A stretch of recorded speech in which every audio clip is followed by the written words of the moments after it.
Hello,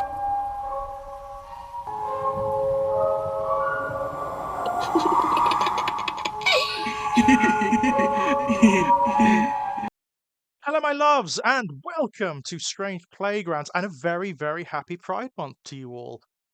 In that vein, one of the things it's been really obsessing me of late, really preoccupying me, is there is this need in our communities, this uncertainty and this need for place and purpose and identity. There is this, it's getting better. It's definitely getting better, but there is this phenomena of lost people, people who have uncertainty in their lives and in their sense of self. They don't really know who they are or where they are or what they are. They are looking for elders. They're looking for connection within a community, within a tribe. They're looking for advice on how to be, on how to operate. And in our communities, in the gay communities, it's kind of difficult, especially now. There used to be a time not that long ago, really, even when I was younger, when I was like in my 20s, there were more physical gay venues, LGBTQ venues, queer venues in general than there are now. A lot of the physical venues have closed down in favor of online venues. And so that face to face physical connection where you form genuine relationships. And don't get me wrong, yes, you can form genuine relationships online, but they are very different. They're disparate, they're distant, it's not the same. Are gone. You don't get that first hand experience or that first hand connection. You don't develop the kind of community that, when push comes to shove, can really help you, can give you. At the very worst, they can give you a shelter, they can give you a home, they can give you somewhere to be, they can give you protection, they can give you emotional and physical comfort and advice. It's a different we're operating in a different environment now. And part of the problem is it's very atomized. It's very atomized. It's part of this cult of the individual, which is pervasive in our societies and our cultures.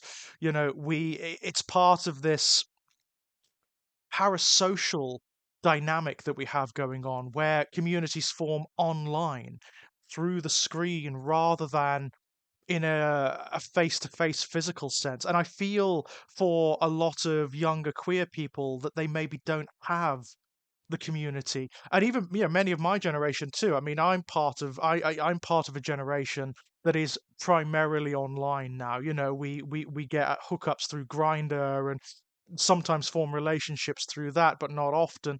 A lot of our friend circles are online now. It's really interesting, and I worry about that. I really worry about that because ultimately it's not a substitute. It's not a substitute for face-to-face physical relationships, for the communities that form when you meet, when you physically meet together regularly.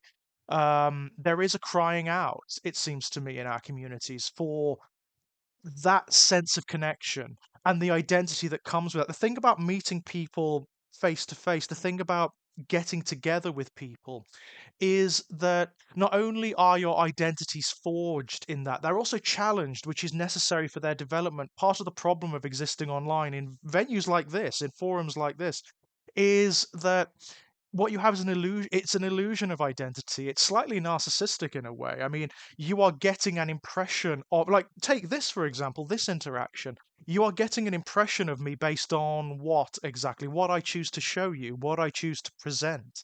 And this online identity is probably quite different. You would find me different if you met me in real life. You would find things about me that you can't perceive through this because not only am I not choosing to show you certain things, but you just can't perceive certain things.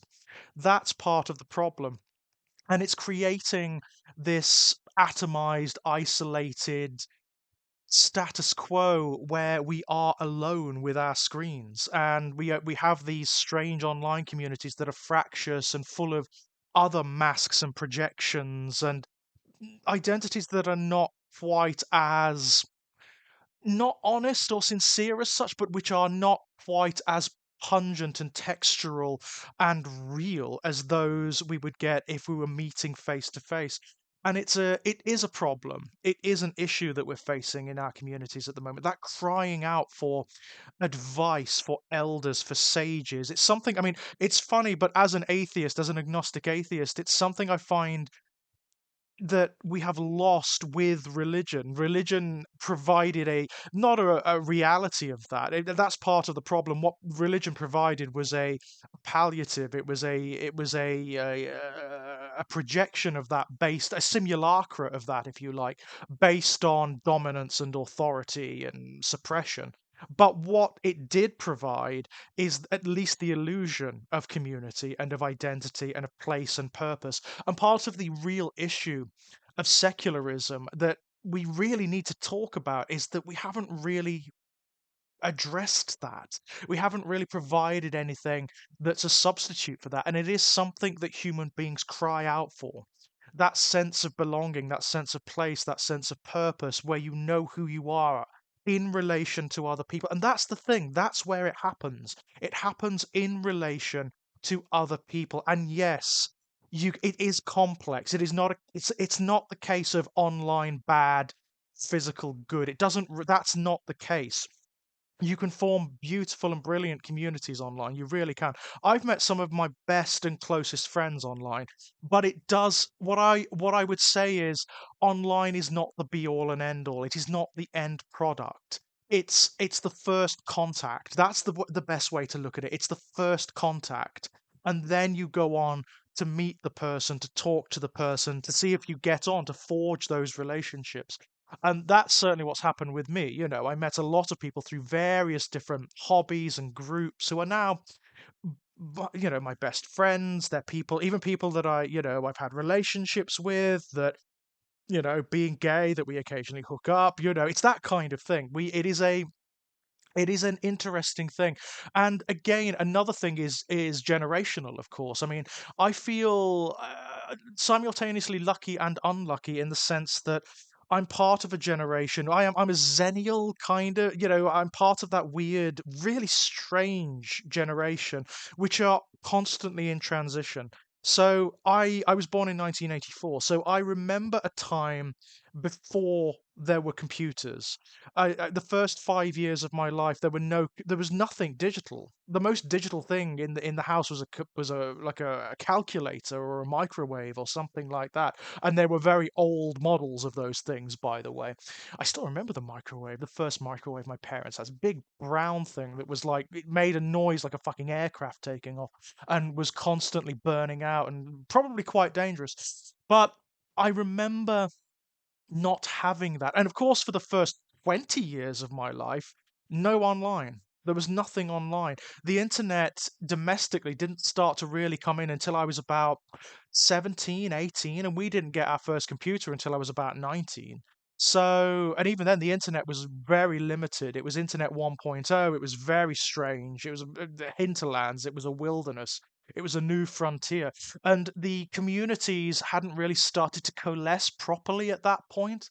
So it was a very different time. And as a result, what's happened is we've grown up as the technology has grown up and we've watched it change and transition. And as a result, we've had the benefits and the deficits of this sort of dual existence where we've operated in the more traditional physical space, the analog space, and the digital at the same time. It's really strange. So I remember going to university, and even though I don't really like the club scene and whatnot, getting into it at that time, going to gay bars, going to the gay clubs and forging relationships, forging communities, and that developing me as a human being. I mean, I still suffer. You never get over it, but I suffered with social anxiety that was so crippling, I almost couldn't function in my early 20s. It was really, really bad. But that helped. That helped me to develop a sense of, well, for one thing, it never occurred to me in my early 20s and my teens that I could be attractive. It never occurred to me. But you learn that when you start operating in these communities, you learn that people are attracted to you, and that gives you a sense of who you are. You start to learn who you are through other people, and it is something that I feel that is lost to a certain degree in online relationships, because again, what you have are these it's almost Baudrillardian. It's the hyperreal interacting with the hyperreal. So you have simulacra interacting with simulacra, ideas of people that are based on very limited windows, this screen in front of us. Therefore, there are certain assumptions of who these people are based on what they choose to project and what you choose to perceive. It's very transactional in that regard. You are taking something from people that you feel you need or want some sense of reinforcement most of the time, and they are giving you something for a similar reason because they want their own form of reinforcement, their own sort of dopamine hit. A lot of people who are doing this, for example, one of the reasons they do it is because there's a certain narcissistic edge to it.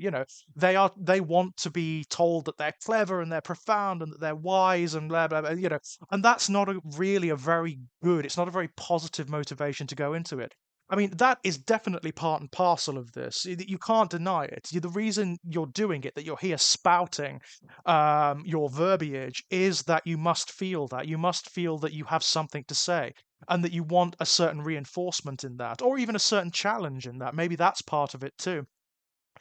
But yeah, it bothers me. I feel that, I mean, it's certainly true of straight young men, for example. I mean, one of the things that we don't have the conversation about certainly on the left as I operate, we have this problem where we tend to dismiss straight young men.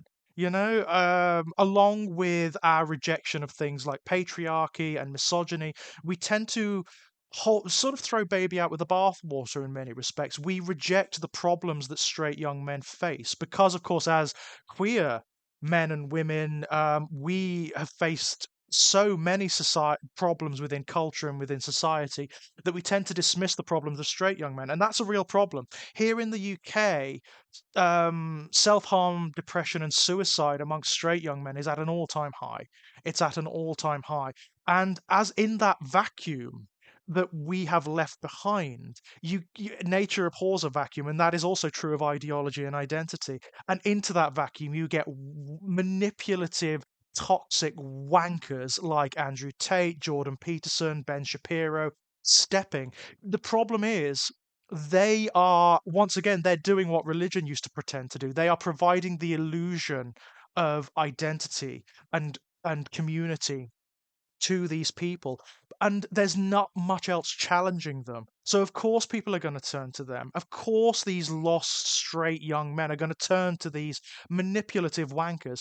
Everyone else, anyone who is not in that situation, can see what they're like. Anyone who looks at Andrew Tate, for example, can see that he's a pantomime of masculinity. He pretends to be the ultimate male when in fact he's just a chinless, small dicked wanker. And I mean that on a metaphorical level as well as a literal level. He is all male narcissism and insecurity and all of the problems that men have with women and with queer people and with themselves traditionally bound up in a package.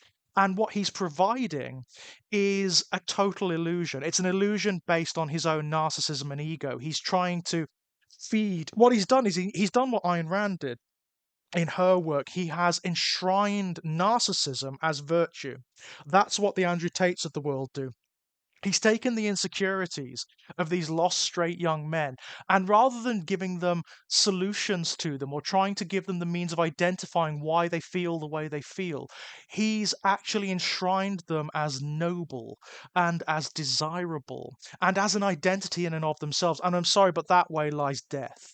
That way lies death, not only for the person, the subject, the person at which that is directed, but also everyone around them. They will continue to eat themselves because obviously their relationships will be appalling. Women will not go anywhere near them because no woman who doesn't have serious problems will want to be near that. Nobody will want to be near that. And so they will continue to feed on the bullshit. And this is the other thing. People like Andrew Tate don't believe what they spout. They are complete manipulators. They are conscious frauds and narcissists. They have just identified this vacuum that's been left, and they've identified a demographic that is so desperate that they're willing to roll over like beaten dogs and just give themselves to these wankers who provide the illusion of identity. It's no different from televangelism. It is no different. These people prey on desperation. They are so good at identifying these vacuums where people are being vast swathes of people are being neglected on a cultural level, and then stepping in to provide an illusion of a solution of they give palliatives, that's all they provide. It's empty nonsense. They never say or do anything of substance. They never give you any kind of solution. They never give you anything concrete or real. All it is it's like a drug pusher. It is like a drug pusher. They will give you that brief moment where something feels correct because it chimes with your circumstances. You will get that twinge in your mind that says, oh, that's right. Oh, that feels good. That feels right. Just because it feels right doesn't mean that it is correct. That's the thing. And of course, we also operate in a situation where vast swathes of young men, particularly straight men, are not given critical thinking skills. They're not taught how. They're not given the means of insight. They're not. Their imaginations are not neglected, and in fact are actively stunted by the systems in which we operate, the traditions in which we operate. It's a really sad situation. Our current cultural circumstances do not want imaginative young men. They don't want imaginative young men because imagination necessarily becomes empathy, necessarily becomes insight. If you can imagine yourself, if you can look inwards at yourself and start to identify why you feel the way you feel, why you act the way you act, then there is no space for wankers like Andrew Tate or like Jordan Peterson. There's no space for them. They are parasitic in that regard. They're absolutely parasitic. And again, they pretend to give solution. Even they don't even pretend to give solutions a lot of the time. What they do is flim-flam. It's a form of verbal flim-flam.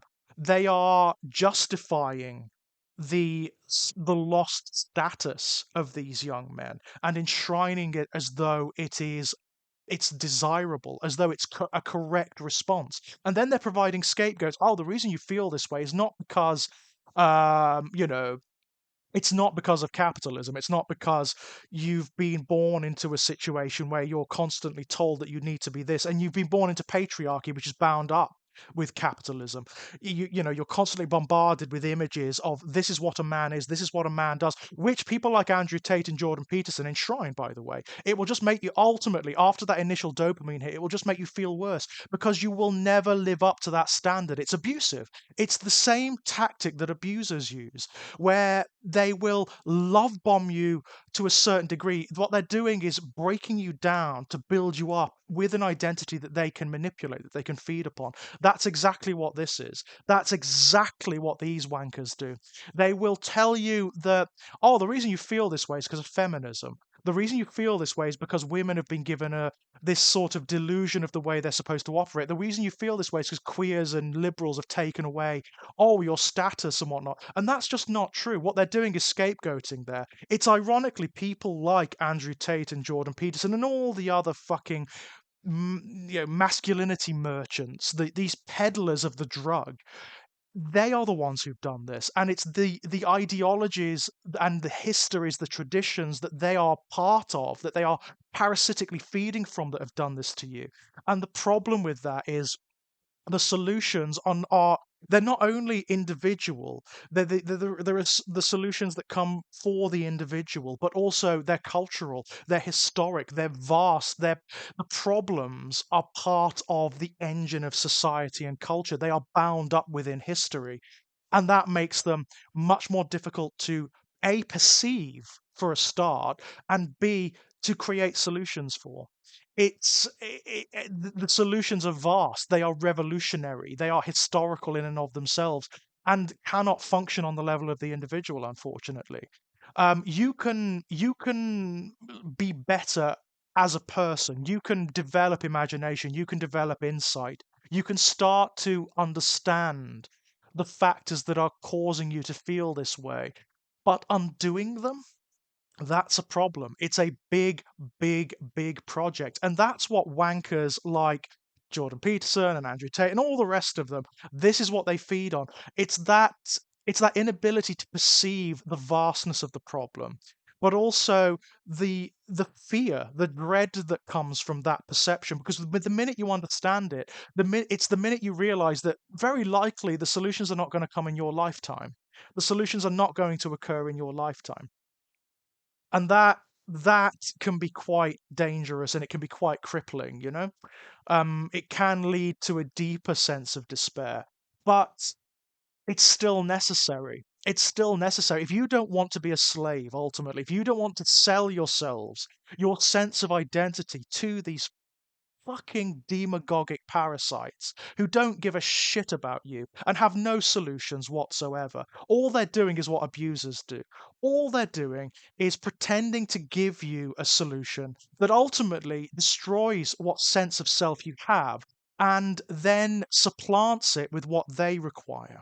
With what they require to maintain their influence, their status, and their money. And they are that cynical. They are that cynical. People like Jordan Peterson, like Andrew Tate, this is their intelligence. They have identified this within culture and they have gleefully leapt in because they have no empathy. They're basically sociopaths. They don't have any morals at all. They have identified the language, the means, the imagery, what they can do to get people just to roll over and literally open themselves up so they can dabble inside and take what they like. That's what they've done.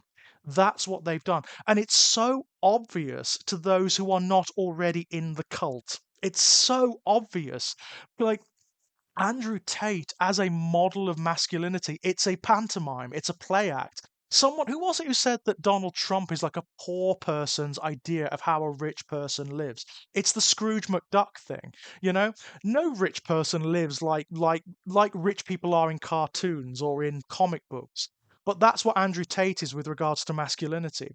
It's this absurdist pantomime. And even he doesn't believe it. Even he doesn't believe it. He is not as stupid as he appears. Unfortunately, he's a cynical grifter, as are most of them. As are most of them. Oh, and by the way, before anyone says, well, isn't that what you're doing as well? No, no, no. This isn't monetized, motherfuckers. And also, I don't have the audience, so fuck you. You can't really throw that at me. The only motivation I have here is that I see the corrosion that these people pump into our cultures, that the damage that they do to young men, the damage that they do on a wider level. They are like pushers. They're people who sell by the way, their particular form of toxin, their particular form of narcotic is way more poisonous, way more corrosive than even the most class A drug, the worst narcotic you can think of. These people are worse. What they push is way more damaging because the shocks, the ripples of it, it doesn't just hurt the individual. It doesn't just hurt the person who's imbibing the drug. It hurts everyone. It hurts children. It hurts women. It hurts queer people. It hurts culture. It hurts straight young men, arguably more than anyone because it destroys them. It destroys them in who they are. It leads them to identify with this utter fucking nonsense, which is what makes them feel unhappy in the first place. These traditions of masculinity to which they can never live up because it's a cartoon. It's absurdist. And the fact that you've got people out there thinking, oh, is this gay? Is this too feminine? Is this honestly the fact that they've got you getting anxious and fretting about that. They've got you curled around their little finger then. It is what abusers do. In a domestic situation, when you've got an abusive situation, the abuser will have you worrying and second guessing and questioning yourself all the time because that's how they operate. That's what they want to do. That's where they've got you. Because when you're doing that, you can't get away. You're reliant upon them then for making decisions, for telling you what you are, what you feel, what you think, what you want. That's the way they work. And take it from someone who's been in an abusive relationship before. It's the way they work. And you can see it when you've been in an abusive relationship. You can see it. When you get out of it, you can see it. But it's very hard to perceive when you're in it. The reason being you invest. And again, people like Jordan Peterson, they know it. They know it. They fucking know it. They are smart enough within their particular field to understand that this is the dynamic and that they need to maintain it. Abusers also do it consciously. because that's the way they operate within relationships. It's just broader. The relationship is just broader. There are more people involved. That's all. Now, getting back to the original topic, within queer culture, it's again, it's massively complex. It's a double-edged sword. Online communities have been very good for queer communities in many, many ways. They have allowed us to organize, they have allowed us to operate and um to organize very big protests and movements, but also I can't help but feel that it's sapped some of our teeth. It's taken away some of our ability to physically operate and to maintain a physical presence. One of the big problems we often have is that we're not these days. It's not just true of queer communities, it's true of all protest communities. We're not willing to go far enough. We operate within very strict and timid bounds. Um, we are not like protesters at Stonewall or the protesters here in the UK in the 1980s who were willing to get physical. They were willing to go where they were not meant to go. They were willing to get arrested. That will isn't necessarily there anymore, and part of the problem derives from this lack of community and this lack of space. What I would say to not just young gay people, but all queer people, basically, of any age, but with particular emphasis on the young, is forge relationships outside of the internet. Not don't neglect it; it's very important, but forge relationships outside the internet. Try to develop communities where you live. That's going to be really important, particularly, by the way, if you live in areas where queer communities find it more difficult to coalesce. Like if you live, where I live, in one of the northern towns, say in the Midlands or somewhere in the north, where there are no outlets, where there are no gay bars per se, where there are no clubs, there are no physical spaces where queer people come together. Make one. Try to make one. Put together like a gaming community, a D&D community, a Warhammer community, or something like that, something based around a common interest, but with an emphasis towards queer people. And that can become the basis for a new community. That can be a place where you go and you meet people and you function. It's essential, I feel. It's absolutely essential. I mean, don't get me wrong, some of the queer spaces in which I operate online are really important. They're really important. And yeah, I would say I've developed friends and relationships. They're very, very good friends indeed. But again, it's only a stepping stone.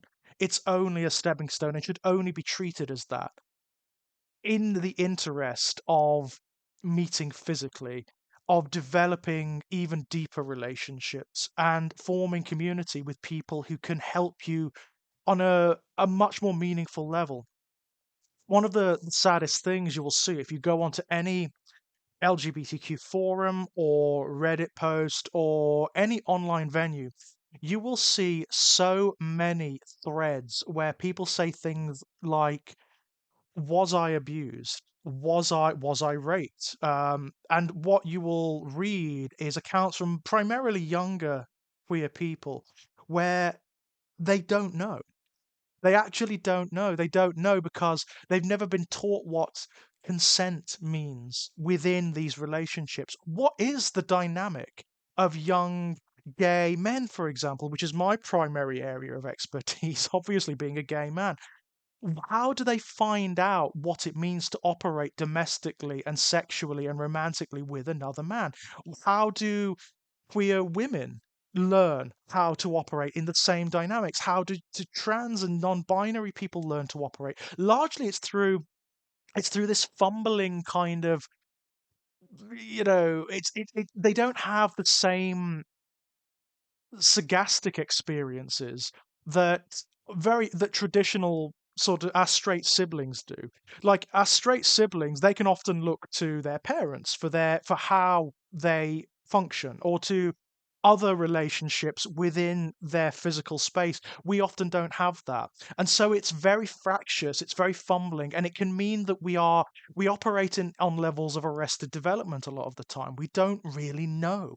And that was definitely true of me. Like I didn't know, like into my 20s, how you operate. Like what is the dynamic. Everything was very immediate, and you were learning on the fly. How do I function domestically? What do I want from this? How what do I like? How do I live with another man? Um, you learn that through experience, and that sometimes can be very dangerous. It can be very damaging because you can so easily find yourself in an abusive relationship, in an abusive dynamic, a mutually abusive dynamic sometimes, and not know it, not be aware of the fact. And you need community to tell you that. You need community to not only to identify it and to talk to you about it, but also to provide an escape, to provide the solutions by which you can escape those dynamics, which can also be very difficult and dangerous.